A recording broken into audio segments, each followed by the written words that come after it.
अनीश अवध्या परसिंगापुर मध्य प्रदेश का रहने वाला था। अनीश अपने घर का सबसे बड़ा बेटा था। अनीश काफ़ी स्वीट मिजाज का था। वो जितना लोगों से प्यार करता था उससे कहीं ज़्यादा वो एनिमल से प्यार करता था और वो अपने घर की रिस्पॉन्सिबिलिटी उठाने से कभी पीछे नहीं हटता था। इनफैक्ट जब अनीश का admission DY Patil engineering college में हुआ तो वो बहुत ज़्यादा खुश था, क्योंकि उसे लग रहा था कि अब वो अपनी फैमिली की रिस्पॉन्सिबिलिटी उठा पाएगा और साथ ही साथ अपने छोटे भाई के एजुकेशन के लिए पैसे दे पाएगा। पर अनीश को क्या पता था कि उसका ये सपना कोई चंद मिनटों में चकनाचूर कर देगा। Welcome to the video. Anish अपनी फैमिली को सपोर्ट कर पाए इसलिए उसने पुणे के इंजीनियरिंग कॉलेज में एडमिशन लिया था।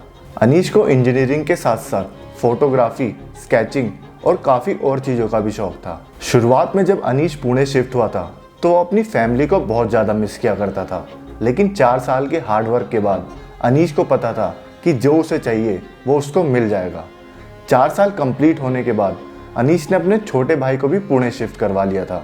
अब अनीश के पुणे में बहुत ज़्यादा दोस्त बन चुके थे। उन्हीं दोस्तों में से एक उसकी दोस्त थी अश्वनी। अश्वनी भी अनीश की तरह मध्य प्रदेश की रहने वाली थी। अश्वनी भी अनीश की तरह इंजीनियरिंग करने के बाद पुणे में जॉब करने आई थी। अश्वनी की एक आदत थी कि वो अपने सारे दिन की बातें अपने पापा से शेयर किया करती थी। ऐसे ही उसने 18 मई को भी अपने पापा को कॉल मिलाया था, जिससे कि वो अपने पापा को अप टू डेट रख पाए।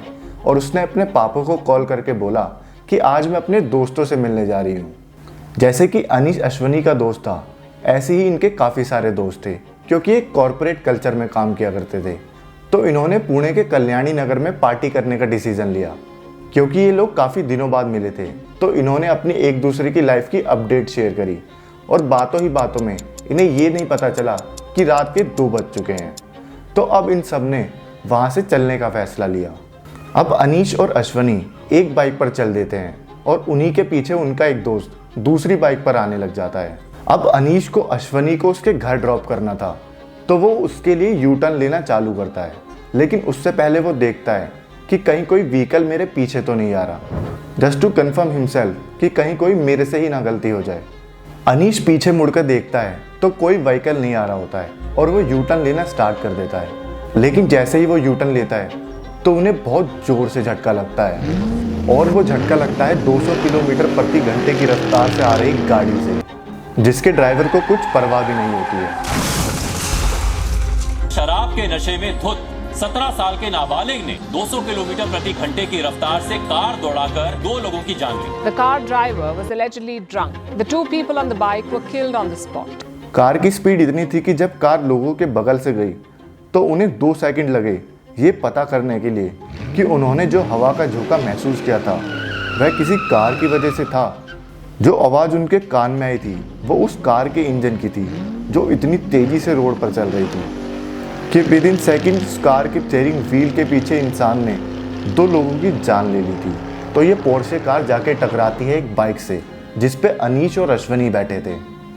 वो पोर्शे कार इतनी इंटेंसिटी से उनकी बाइक से टकराई कि अश्वनी जो कि बाइक के पीछे बैठी थी वो 20 फीट हवा में उड़कर गिर पड़ी और अनीश बाइक के आगे जा गिर पड़ा और दोनों की immediately on the spot death हो गई।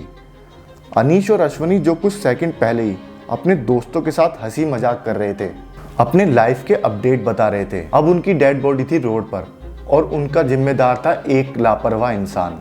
लेकिन आखिरकार वो आदमी था कौन? पुणे शहर के बड़े रियल एस्टेट कंपनी विशाल अग्रवाल का बेटा वेदांत अग्रवाल, जो कि 4 महीने बाद 18 साल का होने वाला था, यानी कि अभी तक वो पूरी तरह से अडल्ट भी नहीं था। वेदांत अग्रवाल 12th क्लास में पास होने की खुशी में अपने दोस्तों के साथ अपने दोस्तों को ट्रीट देने के लिए गया था। अब वेदांत के फादर को ये चीज़ क्लियरली पता थी कि उसके पास एक सुपर कार है और वेदांत अभी एडल्ट नहीं है, यानी कि उसके पास लाइसेंस भी नहीं है। पार्टी करने के लिए पहले वेदांत अपने दोस्तों के साथ एक क्लब में जाता है, लेकिन वहाँ पे उसे लिकर सर्व नहीं की जाती क्योंकि वो अंडर एज होता है। लेकिन फिर वो जाता है दूसरे बार में जहाँ पे 2 एम्प्लॉय उसे दारू सर्व कर देते हैं। और आप यकीन नहीं मानोगे, वेदांत और उसके दोस्त कुछ ही घंटों में 48,000 रुपये की दारू पी गए थे। यानी कि ये तो साफ साफ माना जा सकता है कि वेदांत और उसके दोस्त पूरी तरह से नशे में थे। हैरानी की बात ये थी कि वेदांत के साथ उसका ड्राइवर भी गया था, लेकिन नशे में होने के बाद वेदांत गाड़ी चलाने की जिद करता है तो उसका ड्राइवर उसे गाड़ी चलाने से मना कर देता है और उसके फादर को कॉल करता है। उसके फादर बोलते हैं कि वेदांत को गाड़ी की चाबी दे दो, वेदांत जानता है क्या सही है और क्या गलत। अब मजबूरी में आके ड्राइवर को वेदांत को गाड़ी की चाबी देनी पड़ जाती है। तो अब वेदांत, उसके दोस्त और ड्राइवर गाड़ी में बैठ गए थे। वेदांत ने एक्सीलेटर पर पैर दिया और वो इतनी तेजी से गाड़ी चलाने लग गया कि मानो कि कुछ पता ही नहीं चल रहा था कि हो क्या रहा है। और वेदांत ने अपनी गाड़ी जाके डायरेक्ट बाइक में दे मारी जिस पे अश्वनी और अनीश बैठे थे। अगर आप गाड़ी देखोगे तो आपको अंदाज़ा लग जाएगा कि गाड़ी कितनी तेज़ी से चल रही थी। तो जैसे ही लोगों ने क्रश की आवाज़ सुनी, जितने भी लोग रोड के साइड पर खड़े थे या फिर उस स्पॉट पर थे, आसपास थे, वो सीधा उस बाइक की तरफ भागे, क्योंकि ये जो उनकी आंखों के सामने हुआ था वो किसी हॉरर से कम नहीं था। अश्वनी की बॉडी 20 फीट ऊपर थी और अनीश डायरेक्ट सीधा जाके गिर पड़ा। वेदांत की गाड़ी के दोनों एयरबैग्स खुल चुके थे और ये चीज़ देखकर वेदांत पूरा होश में आ गया था कि उसने जो किया है वो बहुत ज़्यादा गलत कर चुका है। इसी चीज़ को देखते हुए वेदांत अपनी गाड़ी को स्टार्ट करने लग गया और वहाँ से भागने की कोशिश करने लग गया, लेकिन मौके वारदात पे जो लोग मौजूद थे उन्होंने उसे पकड़ लिया और उसके बाद वेदांत की काफ़ी ज़्यादा पिटाई करी।